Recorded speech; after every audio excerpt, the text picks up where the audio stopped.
Hey, Dr. David Klein joins us on the program today. And today we're going to talk about getting value out of healthcare. And I guess most people never give this a second thought. They just think, oh, I'm going to get my Medicare. And out here they really get in trouble because they think they need some kind of companion program. Imagine that. Yeah. Well, here's the reality of the situation. The best insurance that there is traditional Medicare. What does that mean? That red, white, and blue card. You get that red, white, and blue card, and you are golden until somebody screws you.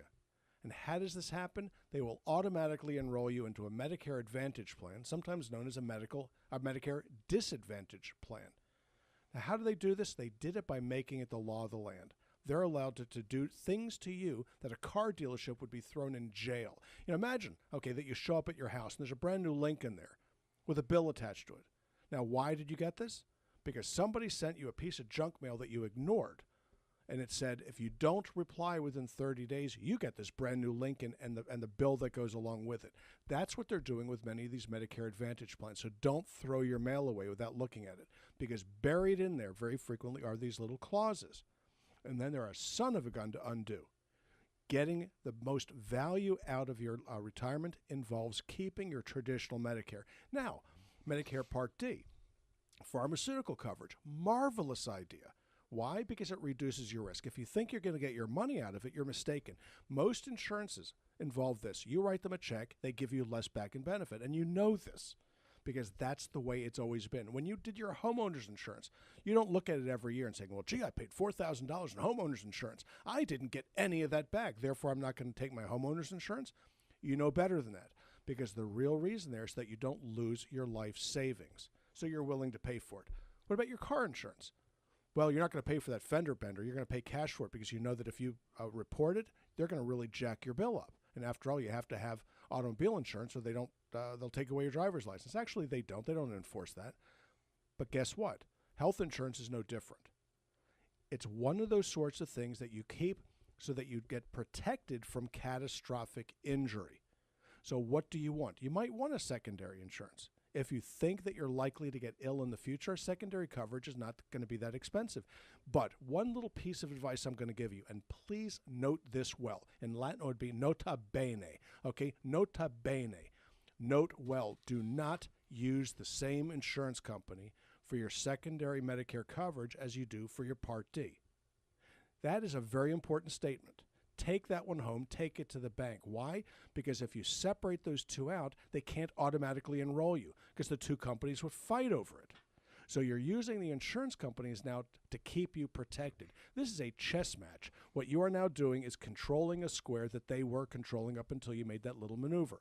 By doing that, you are good to go. Two different companies. I don't care what they are. Okay, it doesn't make that much difference, but do not sacrifice your traditional Medicare because you will regret it. The better doctors don't take it. The ones that are new into practice that you can't understand them because they're new to the country, they might take it for a brief period of time, but you're forever going from doctor to doctor. You're never going to be treated as a first-class citizen that you should be considering yourself. You are not a second-class citizen at this stage of the game. Now, getting your best value out of medicine. Let's look at the brand new fancy medications that are coming out right now. Look at the generics. The generics are almost freebies. That's not entirely always true. I got hit with a $500 bill for erythromycin. This is something we used to buy in my office for $14. Wow. I wrote a prescription for somebody, it was $500. So it's not always the case. But did I stick with the erythromycin to treat the bronchitis? The answer is no. I switched over to doxycycline for $5. When did these medications that went generic stop working? You have to ask your doctor that question. When did they stop working? If you can answer the question intelligently, then you'll start to figure this whole thing out. So you want to go with the medicines that have been around for 50 years. What makes you think that you need to spend $500 for something when $5 will serve very, very well? It's true with blood pressure medicines. I take it as a certain amount of pride to treat blood pressure for less than $10. I like it. You can treat diabetes effectively for $15 to $20 a month. Easily done. Now, once it starts getting into some of the insulins, they get a little bit pricey, but there are really, really expensive ways to do it, and there are really, really inexpensive ways to get the same job done. Depression medication, same thing. Now, back in the day, Prozac was very, very expensive. It never stopped working when it went to generic fluoxetine. It didn't stop. Odd, isn't it? Okay, so how do you get your value out of this? And that's to take a look backwards. How did we treat things 15 years ago? Because I'll tell you what, people were not dropping dead in the streets in droves because we were so Stone Age 15 years ago. But 15 years is the difference between brand name and generic. It's not a long time. So how do we deal with this? You talk to your doctor. Well, is there a less expensive way to get the job done? Well, do we necessarily need a long-acting medication? What's a long-acting medication? It's usually a short-acting medication that the company went and put into a sustained-release base so it can go back on patent.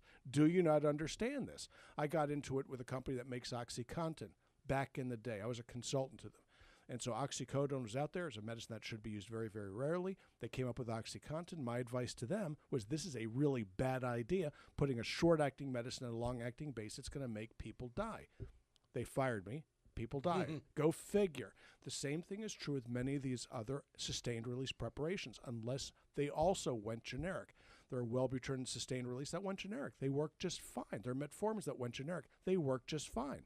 But you have to look at what you're dealing with. My favorite one is metformin. They about give it away at some of the grocery stores. The metformin ER, dirt cheap at the 500s. But if you use the 1,000 milligram ERs, it's like $500. So it goes from $5 to $500 by doubling the dose. It doesn't make any sense. So why don't you use the smaller ones and double it up? Because the pharmacists go nuts when you do it. You walk in there with cash, they tend to forget all about it, and you get what you want. You need to get your value out of the system. How do you do it? By using your common sense. Now, what do you buy with regards to insurance? Okay, you're not quite of Medicare age yet, so you want to get yourself a fairly high deductible. Why? Because then your premiums drop. All you're really buying this stuff for is for catastrophic coverage. If they allowed me to get a $20,000 deductible policy, I would be all over it. Why? Because I can afford to pay for most everything else. If your roof got ripped off your house in a storm, what's the deductible on your homeowner's insurance? 20 grand. Go figure. Most people can handle that type of catastrophe if they need to. If your car got into trouble, you may have a $1,000 deductible or a $2,000 deductible. Why are you any different? But you do have control over yourself more so than you do over your car. So go for the high deductible and then put the money into an HSA. What are you saying to your patients and your friends? Because a lot of people, when they know you, they become a friend. Sure. I mean, you're that kind of guy. What do you say to those people that say, Dr. Dave, I don't know. My insurance has lapsed. I left my job. I had the greatest insurance ever. I had the executive plan through Blue Cross. I'm not there anymore. And I'm not sure with all the fighting in Washington where this is going to end up. So I haven't bought anything. Congratulations. Okay, the first thing I would do if I were you would be to take $5,000 a year and put it into an HSA. That's a health savings account. Sure. Now, you don't do it with an insurance company. You don't do it with your health insurance company. None of that nonsense. Why? Because then you put money in. If you don't spend it, they keep it. Yeah. That is not a savings account. Okay, that is a ripoff. So what I tell my patients to do is to go to a brokerage house. So you can go to Fidelity.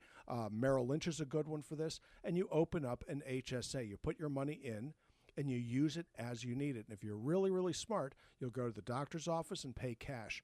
Things get discounted if you do. You know, what do you think an MRI costs? So we need to do an MRI of your back. And I ask people this question, what do you think that's going to cost? And they usually say $2,000 or $3,000. And I go, really? Because if you have $260, $250 in cash, you can go get this study done, and I'll give you an address. The upshot of it is none of this is as expensive as the list price. The laboratory work that we do, if you go to Quest and some of these others, the bills are often between $3,000 and $4,000. We'll do it for $500 or less. Now, that's a substantial savings. So let's figure this one out, okay? It is difficult to spend as much as $4,000 a year on health care. It is really, really hard. In spite of your advanced age of 65, it is very, very hard to do it. How often do you think you're going to go see the doctor? Once a month? I have a lot of patients that see me once a month. It's $130. Okay, multiply that by 12, it's less than $1,800 a year. If you throw the labs in there, it might be $3,000 a year. That's still less than the $5,000 deductible.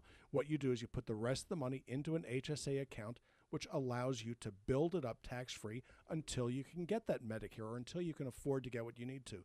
The financial benefit from doing this is enormous. My advice is go frugally, use your brains. This is not hard to do. We're in America, and guess what? You're not going to die under a bridge. All right, now you could do what I do, and that is become a patient at the Stages of Life. I also use the nutraceutical store and, of course, stagesoflifevitamins.com. That'll put you in a great program to where your nutraceuticals arrive on time, and you're not overstocked, you're not understocked. Great program. All right, here's more contact information. Our phone number is 407-679-3337, and our website is stagesoflife.net. We're located in Longwood at 1917 Booth Circle. That's right off of I-4 and 434. And let's see, our office hours are Monday through Thursday, 8 to 5. The health store that Rob mentioned with all of our nutraceuticals is open during those office hours, but we're also on the web, as I said, at stagesoflife.net, and you can purchase your nutraceuticals at your leisure, and we will ship them to you.